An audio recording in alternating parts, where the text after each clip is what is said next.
today's lesson we're looking at rhythm changes, and we've got 3 example solos for beginner, intermediate and advanced levels, and we're broadly looking at kind of a swing style, then a more bebop style, and finishing with a modern style. So rhythm changes is basically the set of chord changes that were originally from the tune I Got Rhythm by George Gershwin. And like the 12-bar blues, jazz musicians have taken this form and put their own melodies to it. So tunes like Lester Leaps In by Lester Young, Oleo by Sonny Rollins, Moose the Mooch by Charlie Parker, even the Flintstones theme tune is based off this chord sequence.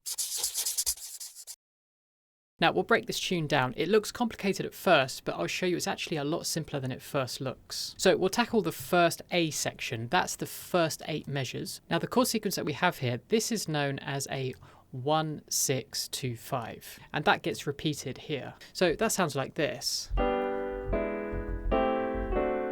And that's a very familiar sound that you'll hear all the time in jazz. But for this first beginner solo, we don't really need to pay attention to any of these chords here. What we're going to be doing is taking more of an approach like the swing musicians did, people like Lester Young, where they would often play over these chord changes in the overall key rather than trying to outline every single chord that's passing by. And that makes it much easier to play really melodically and focus on things like playing with good rhythm and phrasing. So for alto sax, we're basically in the key of G, and the best thing to play around with first of all is your G major pentatonic scale, which are these notes: G, A, B, D and E. Now you can blues this up slightly by also including the note B flat,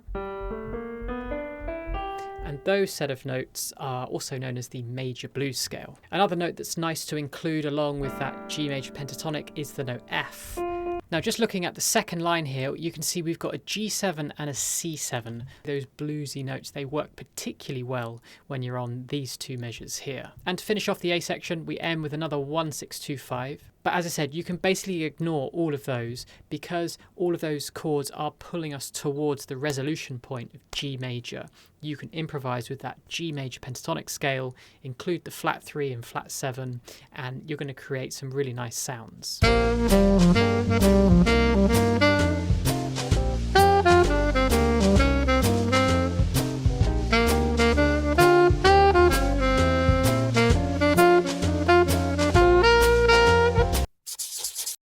So this is the famous B section of rhythm changes, and it's another 8 measures long. Essentially, when you see a chord symbol like this, B7, you can just use the B major pentatonic scale. Now the way we create a pentatonic scale is we take the 1st, 2nd, 3rd note and the 5th and 6th note from the major scale. And so the major pentatonics for each of these chords is a great starting point. Once you feel comfortable with those 5 notes, you can also try adding in the flat and 7th as well. And if that feels completely comfortable as well, feel free to use the flat and 3rd as well, just like we did in the A section where we were adding in that flat and 3rd for a slightly bluesier sound. And in the example solo, you'll see how I do it on this D7 here.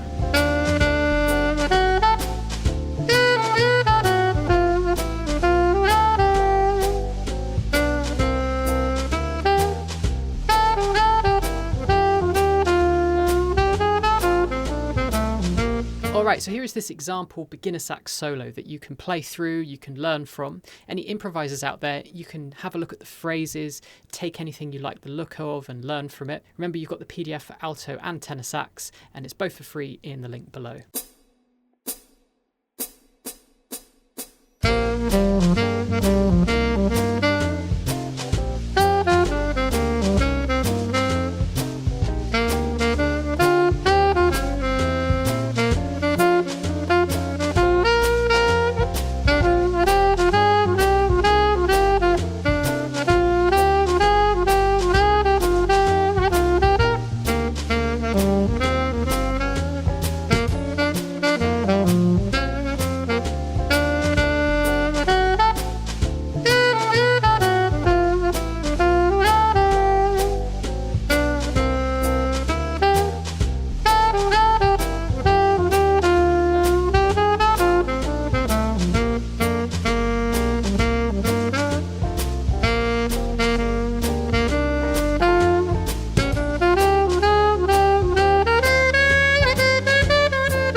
Next up, we're going to take more of a bebop playing the changes approach.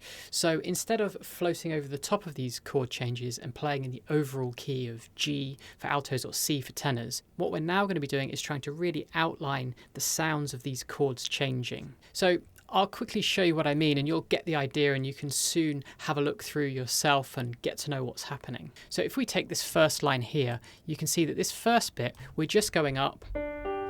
Those notes are from our G major triad, and that's because, of course, we're on the G chord. And we're landing on, this is the 7th of the E7 chord. Like that. And then we move to the 5th here, and that takes us nicely to the C, which is the 3rd of A minor. So when we put that together, we get this. And you can hear how landing on the 3rd in particular of that C minor, I'm holding the A in the bass, and here's the C on the top. The 3rds are a really nice note to aim for when you really want to outline the changes. Then we have this phrase, which is a typical bop kind of thing. It's a little bit more complex. We're aiming to land on this B flat here. This is known as the flat 13. And then we move down again to the 9th of, this is an anticipation of this G chord here, the 2nd or the 9th. But essentially what's happening is we have this descending guide tone line of a C going to a B natural, going to a B flat, going to an A. If I play you those notes as I'm holding the chords, you'll hear how it has a nice effect. So we've got C, B, B flat, and then that resolves nicely to the A on that G chord. And the line goes. Now, a great thing to do when you're learning to improvise in this more intricate way is to take a short little phrase like this one measure here and learn it in a few different keys, and then see if you can start to use it in your improvising. So you could, for example, improvise freely in this first measure and see if you can land on this C here, play through this phrase, and then improvise an ending at the end as well. And the more you do this, in the more keys you do this, the more natural it will become, and it will become part of your jazz vocabulary. Now, to finish off this line, it's often good to look at what's the first note as the chord changes. So you can see as we hit this E7 chord, we're hitting a G sharp. Now that is the 3rd of E. With an E chord, we've got 1, 2, 3. Then we hit the C of the A minor chord, which again is the 3rd. It's the 3rd note of A minor. And then we come down here, this is an F sharp, and F sharp is the, again, the 1, 2, 3 of D7. So I'll just play you through these chords, landing on the 3rd as the chords change, and you'll hear how it really helps to outline the sound of these chord changes. So we've got,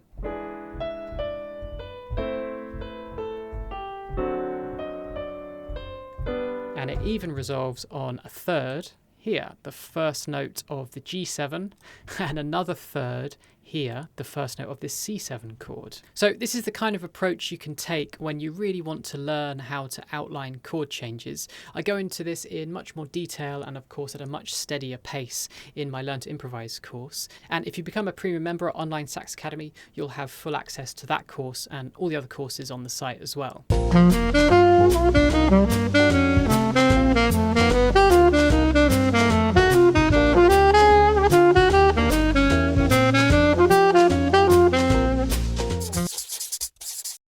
Now for this B section, I was thinking a little bit differently.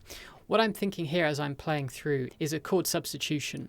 Instead of B7 here, what you can think instead is F sharp minor. And what we're doing here is thinking basically F sharp minor, B7. Now, anyone that's done 2-5-1s before will recognize this is a 2-5 and almost a 1. If it went to E major, it would be a 1. It goes to E7. You can do this with any of these dominant chords. Split it from essentially 2 measures of a 5 chord into a 2-5. And then that then makes more sense of the note choices I've made. For example, if we take this measure here and think that we're in F sharp minor, what I'm playing is 5-3-2-1. Now, I could analyze this from the point of view of that I'm playing in B7, but then I've got like 9-7-6 or 13-5. Whereas for me, the sound is really 5-3-2-1. That's just a classic little piece of language. And then we have this. again, we're landing here. This is the third of B7. We've got a little piece of bebop language here where we're using, this is known as the flat 9 of the B7 chord, walking down to, again, hitting the third of E7. And here I am just thinking of E7 all the way through here. Now, for this line here, what I'm doing here is another substitution. I'm thinking of this as being a secondary dominant, which means we can do a very common thing, which is to turn it into a sharp 11 chord. So instead of A7, we have A7 sharp 11, which means we have a D sharp. For tenor saxes on this chord, you'll see it's a D7 chord, and so you will have a G sharp. And that's why we see these D sharps here appearing in the improvisation. And for the end of the B section, again, I'm thinking of this, I'm splitting it into thinking more of a 2-5 instead of just a 5. So we do A minor D7 instead of just D7. And so that makes much more sense of this measure here. If we think of this in terms of A minor, we've got 5, 3, 1, just the triad, 5, 5, 3, 1, 5, and then this descending line of, which is like a big enclosure heading towards this F sharp, the third of D7. So when you put it together, so here are just a few ideas from this intermediate solo. Now, premium members at Online Sax Academy will of course be able to download the PDF for this solo and the backing track and performance track as well. And don't worry if any of these terms that we've talked about here are a little bit complex. In that Learn to Improvise course, we step through very gradually. But for those of you that are at the level where this does make sense, this is the kind of thing you can start to do on rhythm changes. All right, so here is this intermediate version.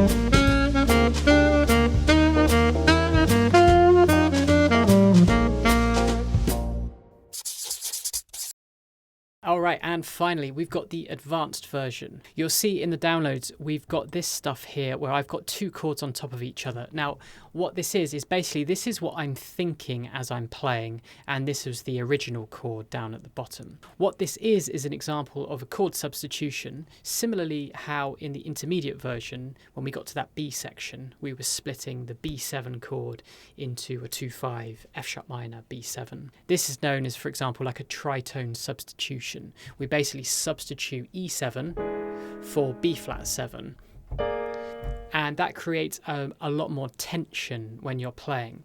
The idea with this more modern approach is we're going to take a few different concepts, one of them being chord substitutions to create more tension, but crucially we then release that tension by the end of the line. So for these first two measures we start fairly straightforward enough, we're outlining these chords, and then we have these chord substitutions going along the top here. Now when you look at these note choices in relation to the substitution, they're actually fairly simple in terms of the numbers. So for that B flat 7 chord, I'm playing F, D, C, B flat, just 5, 3, 2, 1. Again, if we were to analyse this and think that we were playing an E7 chord there, it would be flat 9, 7, flat 13, sharp 11, and it's much harder to get your head around that. So this is literally what I was thinking as I was playing through this chord sequence, and it allows you to play these more outside sounds, but you still sound really coherent because I'm very clearly outlining that B flat 7 chord. And then for these three notes I'm thinking of E flat 7, so I'm literally just taking the notes from an E flat triad. And then for these final notes here I've got an A flat triad, and this is an example here of an enclosure on the note D. Yeah, check out what this sounds like from the beginning of the line.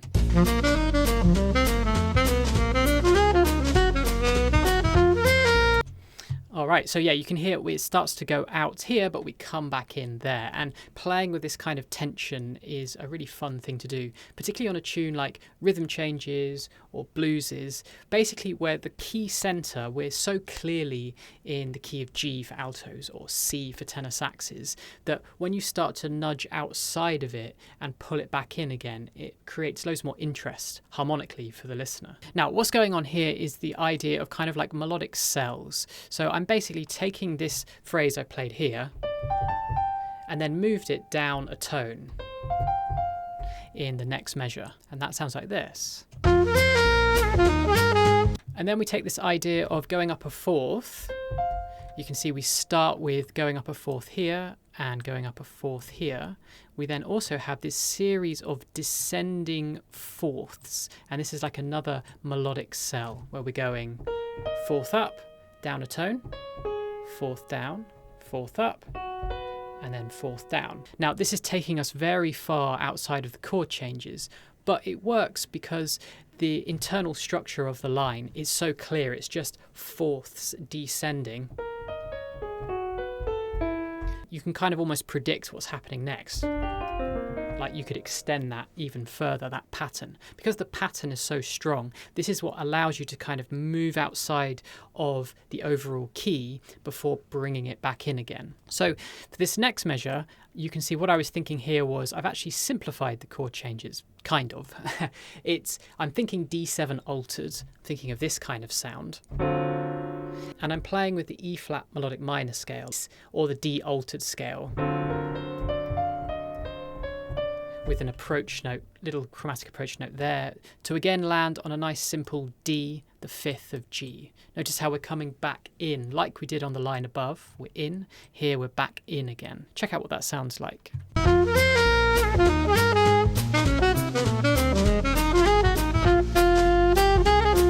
Now this next section, we've got another example of some melodic cells. So what I'm playing here is just a very common melodic cell of. The next one, we just move it up a semitone. And these little short melodic cells are, again, they're a great way to start to push you outside the chord changes. We then go to a different melodic cell, which is this one, which incidentally is the melodic cell that the tune's made up of with that.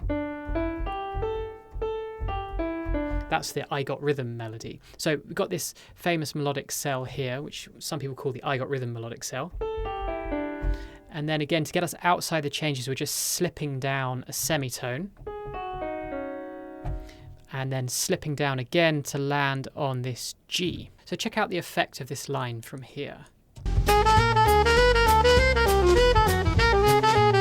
All right, now when we land here, again, I'm thinking F#7. This is known as a tritone substitution. For tenor saxes, you'll have an F7 chord, and so you can play notes from the B7 chord instead. It's a very common switch that adds a lot of tension. And when you analyze these notes from the point of view of F#7, again, they make a lot more sense.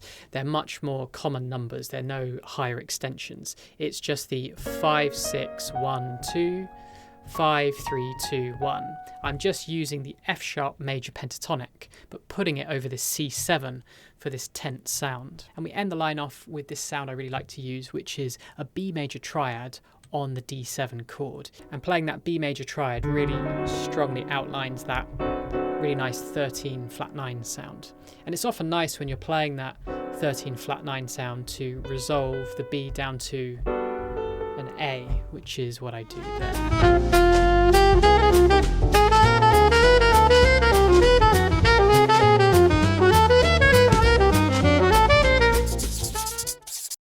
Now, as we enter into the B section, again, I'm thinking of a 2-5. I'm splitting it just like we did in the intermediate version.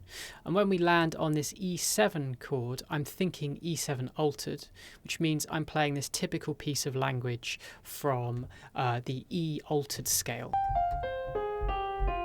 And then we're adding a little extra on the end. All of these notes come from the F melodic minor scale. Now, if you're not familiar with this technique, then over at Online Sax Academy, the Practical Music Theory course, you can check out the melodic minor section where I talk about all about how to use these kind of melodic minor scales and how they apply in situations like this. Yeah, check out the line from measure 17. It sounds like this from the beginning here. And then here.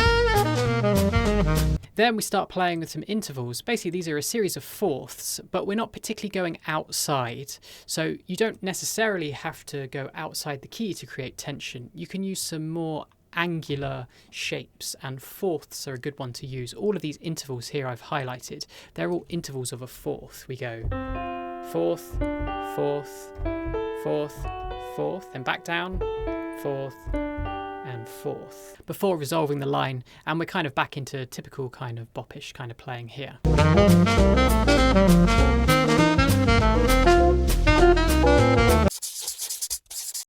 Now, the final kind of big substitution, this is a really famous one. This is like a cycle of fifths substitution. It all starts from this D7 chord here, and the rule is you basically just go 5 notes up to create the dominant of that dominant. So we want to get to D7, so we go 5 notes up and you land on A7. 5 notes above A7 is E7. So far we're very close to the original chords, but you see when we keep doing this pattern we get further and further out from the key.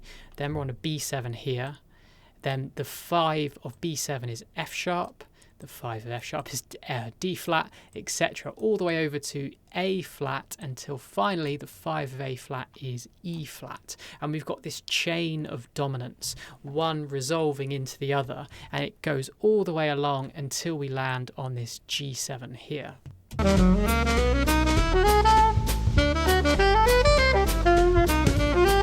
So again, when you look at these note choices for each of these halves of the bar, they make far more sense when you have this in mind.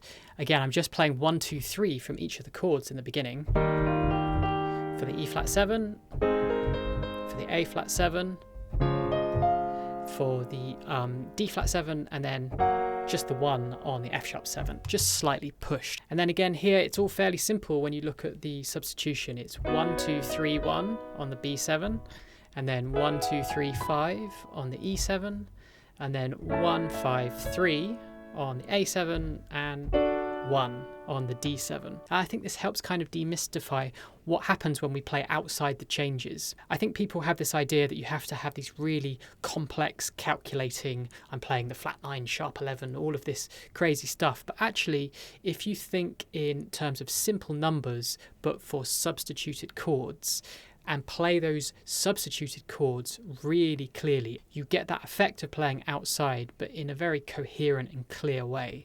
There's a clear kind of chain of logic of these resolving dominants all the way through. And that's what kind of holds it together and makes it not just sound like you're picking out random notes.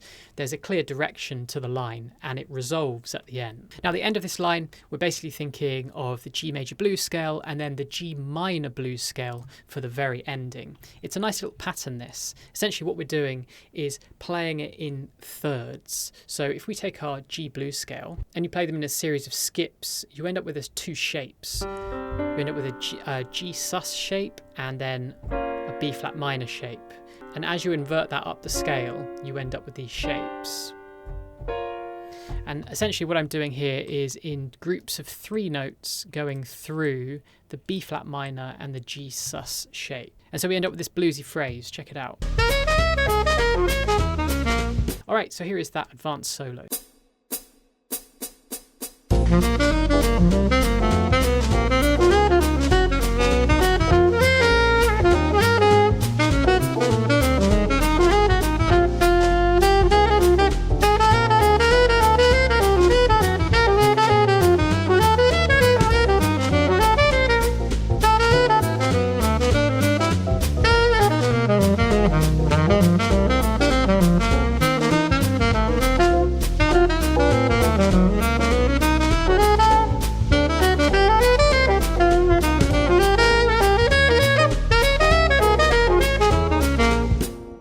just to finish off, I did want to say, although we've got these 3 different approaches of beginner, intermediate, advanced, that's no kind of value judgment on the kind of music. You can play amazing sounding solos with just this more beginner approach of using that major blues scale on the A section. It doesn't mean it's better or worse just because you shove in loads of substitutions. It's all about the kind of sounds and phrases you want to play. And some of the greatest players in history played some of the most amazing solos with the simplest of methods. Now, don't forget, you can get the free PDF for the outline of rhythm changes and the beginner example solo. If you're new to the channel, don't forget to hit subscribe, and I'll see you guys next week.